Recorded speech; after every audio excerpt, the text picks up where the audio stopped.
नमो Narayan friends. मैंने आपको बताया हमारे शरीर के जो 7 चक्र हैं, जो उसमें हमारा पहला चक्र है जिसे हम मूलाधार चक्र कहते हैं। ये मूलाधार चक्र क्या करता है? मूलाधार चक्र हमारे शरीर का जो पहला चक्र है वो सबसे ज़्यादा महत्वपूर्ण चक्र कहलाता है। जैसा कि भागवत गीता में श्री भगवान कृष्ण ने श्री अर्जुन जी को ज्ञान दिया था कि सभी प्रकृति में स्थापित वस्तुओं का, विषयों का, मानवों का मूलाधार मैं ही हूँ, अर्थात मूल आधार मैं ही हूँ। तो वो मूल आधार हमारे मानव शरीर में कहाँ पे स्थित होता है? तो ये मूलाधार कहाँ है? हमारे पैरों को फोल्ड करने से जो चक्र बनता है उसे मूल आधार चक्र अर्थात मूलाधार चक्र कहा जाता है। ये मूलाधार चक्र क्या करता है? इस मूलाधार चक्र में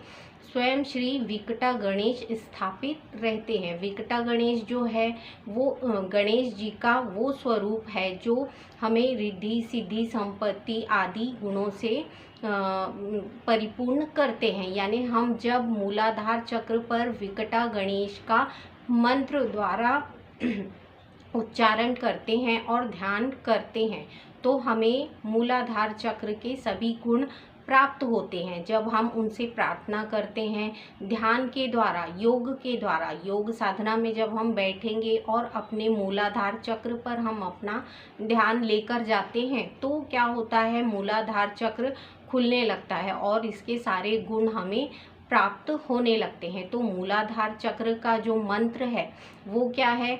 ओम त्वमेव साक्षात् श्री विकटा गणेश साक्षात् श्री कार्तिकेय साक्षात् श्री प्रकृति माता जी। तो इस प्रकार जब हम मंत्र लेकर अपने ध्यान को मूलाधार चक्र पर केंद्रित करते हैं तो मूलाधार चक्र पर श्री गणेश जी की कृपा होती है और वो मूलाधार चक्र में जितनी भी परेशानियां हैं, उससे संबंधित जो भी बीमारियां हैं वो धीरे धीरे करके नष्ट होने लगती हैं या धीरे धीरे करके उनका समाधान हमें मिलने लगता है। तो मूलाधार चक्र पर जब हम अपने ध्यान को ले जाते हैं तो हमारा जो मूलाधार है तो दोनों साइड में होता है। देखिए लेफ्ट और राइट दो भागों में विभक्त होता है, जैसे दायां पैर और बायां पैर। तो जब हम इसको एक करते हैं अर्थात फोल्ड करके हम नीचे बैठते हैं या किसी भी स्थान पर बैठते हैं तो हमारा जो पहला चक्र मूलाधार आधा लेफ्ट और आधा राइट का मिलकर बनता है। तो वो मूलाधार चक्र जो होता है उस पर हम विकट गणेश अर्थात विकटा गणेश की ध्यान के द्वारा स्तुति करते हैं। जब हम इस मंत्र के द्वारा अपने मूलाधार चक्र पर अपने ध्यान को ले जाते हैं तो हमारा ध्यान जो है एकाग्र होता है। कहा जाता है मूलाधार चक्र पर यदि हम अपनी विजय स्थापित कर ले अर्थात मूलाधार चक्र हमारे शरीर का वो मेन चक्र है जिसके ज़्यादा विकसित हो जाने पर या ज़्यादा जागृत हो जाने पर हमें वो सारी गुण संपदा प्राप्त होने लगती है, क्योंकि श्री गणेश जो हैं वो सिद्धि और बुद्धि के दाता हैं। इनके साथ इनकी दोनों पत्नियां स्थापित रहती हैं इस चक्र पर।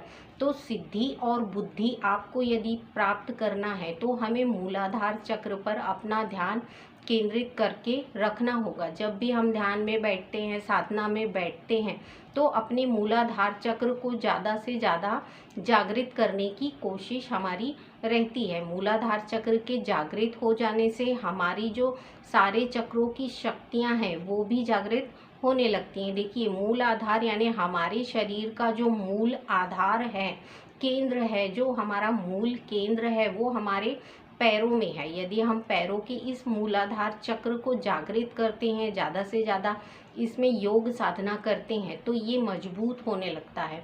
इसकी जो सारी शक्तियां हैं वो सभी चक्रों से होती हुई हमारे सहस्त्रार पर आने लगती हैं। जब हम इस मूलाधार चक्र को जागृत कर लेते हैं ज़रूरत से ज़्यादा तो ये अपने पावर, बुद्धि, रिद्धि और सिद्धि को हमें प्रदान करने लगते हैं। जब हमारा मूलाधार चक्र जागृत होगा तो हमें हमारा शरीर जो है वो बैलेंस होने लगता है। दोनों साइड से क्या होता है, कभी कभी अनबैलेंस होने के कारण हमें बहुत सारी बीमारियां या परेशानियां उत्पन्न होती हैं। तो जो हमारा पहला चक्र है शरीर का, उसको हमें ज़्यादा से ज़्यादा ध्यान में रखना चाहिए। हमारा ध्यान, जब हम अपने ध्यान को ऊपर की तरफ लाते हैं, अर्थात शरीर से होता हुआ सहस्त्रार पर जब हमारा ध्यान आता है, तो हमें सहस्त्रार पे अपने ध्यान को छोड़ते हुए अपने मन को केंद्रित करना है अपने मूलाधार चक्र पे, और उस पे प्रेयर करते हुए उस मंत्र को हमें लेना है, जो मैंने आपको अभी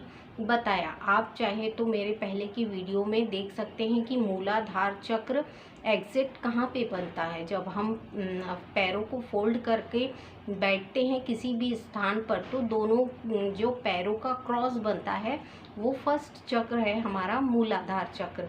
इस मूलाधार चक्र पर जब हम ध्यान कर रहे हैं, मेडिटेशन कर रहे हैं, तो याद रखिए कि हमें विकटा गणेश की स्थापना करनी है। कैसे? ध्यान के द्वारा। देखिए, भागवत गीता में कहा गया है कि मनुष्य का जो जन्म हुआ है वो श्री कृष्ण के मन से उत्पन्न हुआ है। तो हम जो भी कार्य करते हैं और अपने मन के द्वारा केंद्रित करते हुए करते हैं, तो वो मन के द्वारा ही सिद्ध होते हैं। जब अपने मन को हम मूलाधार चक्र पे स्थापित कर रहे हैं, तो हमारा क्या हो रहा है, मूलाधार चक्र जागृत हो रहा है। जब वो जागृत होता है तो हमें शक्तियाँ प्रदान करता है, वो गुण प्रदान करता है जो मूलाधार चक्र में होती हैं। अब मूलाधार चक्र में कौन सी वो गुण होते हैं, तो मैंने आपको बताया कि श्री गणेश जी के साथ उनकी जो दोनों पत्नियां हैं, सिद्धि और बुद्धि, तो आपकी सिद्धि भी होगी और आपकी बुद्धि भी तीक्ष्ण होगी। मूलाधार चक्र को जागृत कर लेने से हमें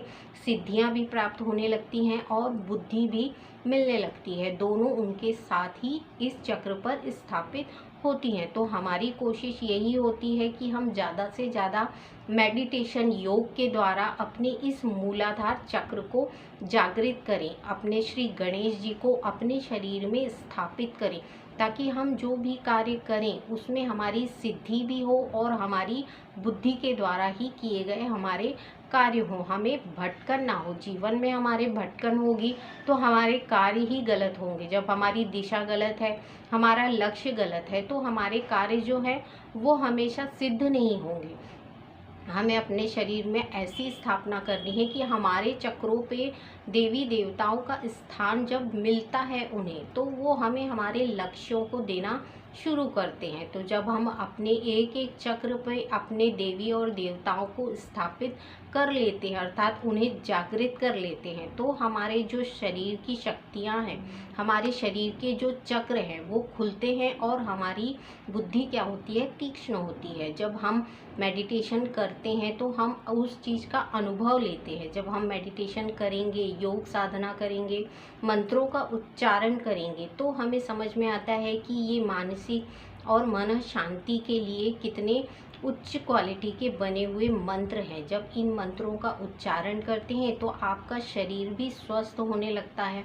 तो आप मूलाधार चक्र पर विकटा गणेश की स्थापना करते हुए उनका ध्यान करेंगे। जब हम इस तरीके से रोज कंटिन्यू करने लगते हैं तो ये मूलाधार चक्र जागृत होने लगता है। अब मूलाधार चक्र जब जागृत होता है तो वो सारे चक्रों को धीरे धीरे करके जागृत करने लगता है। ये ऑटोमेटिक होता है। जैसे जैसे आप ध्यान साधना में बैठेंगे, आपका मन शांत होगा, आपकी बुद्धि तीक्ष्ण होगी। तो इससे क्या होगा, बेनिफिट यही होगा कि आपका जो लक्ष्य आपको अभी तक नहीं मिला है, तो वो लक्ष्य आपका धीरे धीरे मिलना शुरू होगा, आपके कार्य बनना शुरू होंगे। आप में जो है सात्विकता यानी सतोगुण की उत्पत्ति होने लगती है। आध्यात्म को आप जानने लगते हैं।